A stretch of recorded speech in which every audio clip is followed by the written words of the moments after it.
Star ని బట్టే status, sir కనిపిస్తే సెల్యూట్ కొట్టాలి. ఎన్ని రోజులు ఈ పోలీస్ ఉద్యోగం?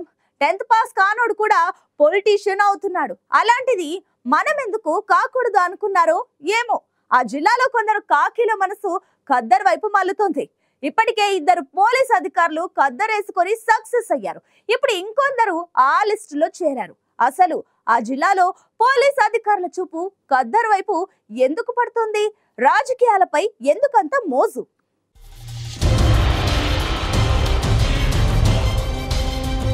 రాజకీయాల్లోకి ఎవరైనా రావచ్చు. విద్యార్హతలతో సంబంధం లేదు. వయసు 25 ఏళ్లు దాటితే బ్యాక్గ్రౌండ్ ఏదైనా రాజకీయాల్లో ఎంట్రీ ఇవ్వచ్చు.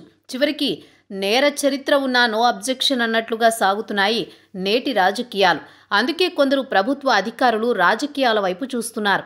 ఇంతమంది రాజకీయాల్లోకి వచ్చినప్పుడు తామెందుకు తగ్గాలన్నట్లు కొందరు పోలీస్ అధికారులు కూడా ఖద్దరుపై మనసు పారేసుకుంటున్నారు. మరీ ముఖ్యంగా ఉమ్మడి అనంతపురం జిల్లాలో కొందరు పోలీస్ ఆఫీసర్లు పాలిటిక్స్లోకి రావడానికి తెగ ఉత్సాహం చూపిస్తున్నారు. ఇందులో కొందరు బయటపడితే మరికొందరు లోలోన ప్రయత్నాలు చేస్తూ చట్టసభల్లోకి వెళ్లాలని వ్యూహాలు రచిస్తున్నారు.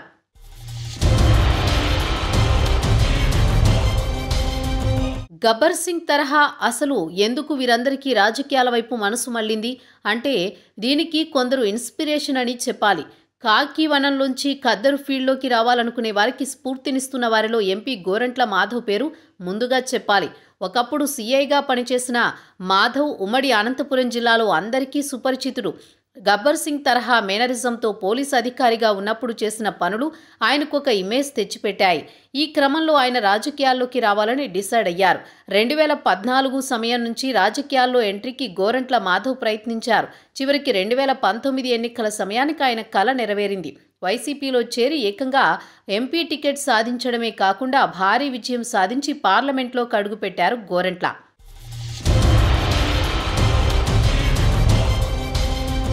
ఎంపీ మాధవ్ తరహాలో మరో ఐపీఎస్ అధికారి కూడా రాజకీయాల్లోకి వచ్చారు. వైసీపీ ఎమ్మెల్సీగా ఉన్న ఇక్బాల్ గతంలో పోలీస్ శాఖలో ఐజీ హోదాలో పనిచేశారు. ఆయన రిటైర్ అయిన తర్వాత పాలిటిక్స్లోకి వచ్చి ఖద్దరు వేసుకున్నారు. సీఎం జగన్ ఆయనను ఏకంగా హిందూపురంలో బాలకృష్ణకు ప్రత్యర్థిగా నిలబెట్టారు. ఆ ఎన్నికల్లో ఆయన ఓడిపోయినప్పటికీ ఎమ్మెల్సీగా అవకాశం ఇచ్చారు. దీంతో పాటు పార్టీ పదవులు కూడా ఇచ్చి ప్రాధాన్యం కల్పించారు. ఇక్బాల్ అనధికారిక ఎమ్మెల్యేగా, అధికార పార్టీ ఎమ్మెల్సీగా నియోజకవర్గంలో చక్రం తిప్పారు. ఈ క్రమంలోనే చాలామంది పోలీస్ అధికారుల దృష్టి రాజకీయాల వైపు మళ్లింది.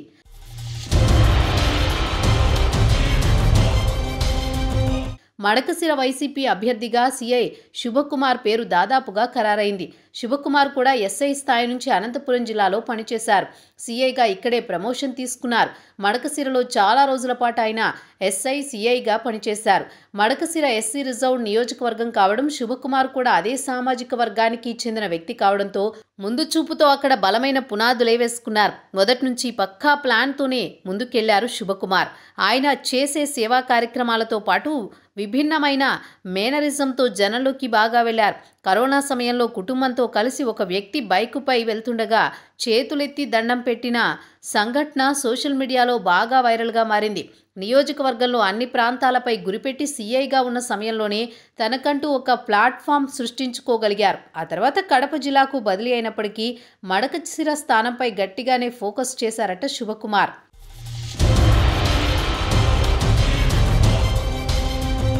మడకశిరలో వైసీపీ సిట్టింగ్ ఎమ్మెల్యే తిప్పేస్వామిపై వ్యతిరేకత ఉండడంతో ఆయనకు ఈసారి టికెట్ ఇవ్వడం లేదని చెప్పేశారు పార్టీ అధినేత వైఎస్ జగన్మోహన్ రెడ్డి. ముందే చెప్పి సిట్టింగ్ ఎమ్మెల్యేని ఒప్పించారు కూడా. ఈ క్రమంలో సీఐ శుభకుమార్ని మడకశిర తీసుకొస్తున్నట్లు ప్రచారం జరిగింది. తాజాగా ఆయన సీఎం జగన్ని కలవడంతో ఇక శుభకుమార్కే టికెట్ అన్నది కన్ఫర్మ్ అయింది. ఈ లిస్టులో ఉరవకొండలో పనిచేసిన సీఐ శేఖర్ పేరు కూడా బలంగా వినిపిస్తోంది. ఆయన ఎక్కడా ఈ విషయం చెప్పకపోయినా 2019 ఎన్నికల నుంచి వినిపిస్తూనే ఉంది సీఐ శేఖర్ పేరు. ఆయన మామ వైసీపీలో కీలకంగా ఉన్నారు. రాయదుర్గంలో బోయ సామాజిక వర్గం అధికంగా ఉంది. ఈ స్థానం నుంచి సీఐ శేఖర్ కానీ, ఆయన సతీమణి కానీ, లేదు ఆయన మామ కానీ పోటీ చేస్తారని గతంలో ప్రచారం సాగింది. అనుకోని పరిస్థితుల్లో అది అప్పట్లో వాయిదా పడింది.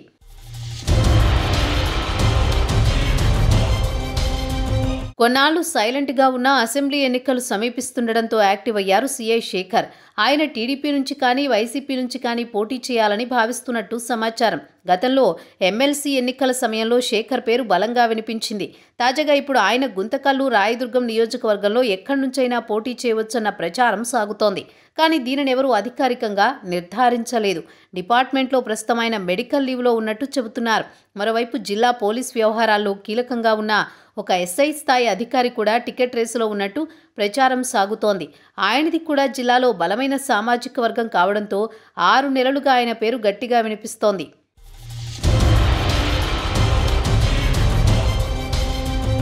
రాయలసీమ ప్రాంతంలో డీఎస్పీగా పనిచేస్తున్న శ్రీనివాసమూర్తి పేరు కూడా ప్రస్తుతం హాట్ టాపిక్గా మారింది. సింగనమల నియోజకవర్గంలో ఎమ్మెల్యే జొన్నలగడ్డ పద్మావతికి ఈసారి టికెట్ లేనట్టే. ఈ క్రమంలో శ్రీనివాసమూర్తిని తీసుకురావాలని వైసీపీ భావిస్తున్నట్టు పార్టీలో చర్చ సాగుతోంది. శ్రీనివాసమూర్తి స్వగ్రామం కూడా సింగనమల నియోజకవర్గంలోనే ఉంది. ఆయన సతీమణి కూడా సింగనమలకు చెందిన మహిళ. ఇలా ఆయన సింగనమలకు లోకల్ అభ్యర్థి అయ్యే అవకాశం ఉంది. ఇప్పటికే శ్రీనివాసమూర్తి వీఆర్ఎస్కు దరఖాస్తు చేసినట్లు సమాచారం.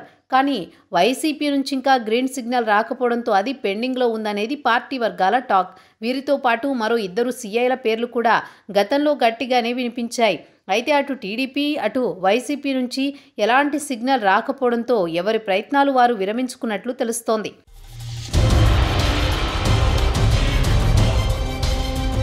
ప్రస్తుతం ఉన్న పరిస్థితులను బట్టి చూస్తే గతంలో సీఐగా ఉన్న మాధవ్ ఎంపీ అయినట్టే ఈసారి సీఐగా ఉన్న శుభకుమార్ ఎమ్మెల్యే అవుతారో లేదో అన్నది చూడాలి.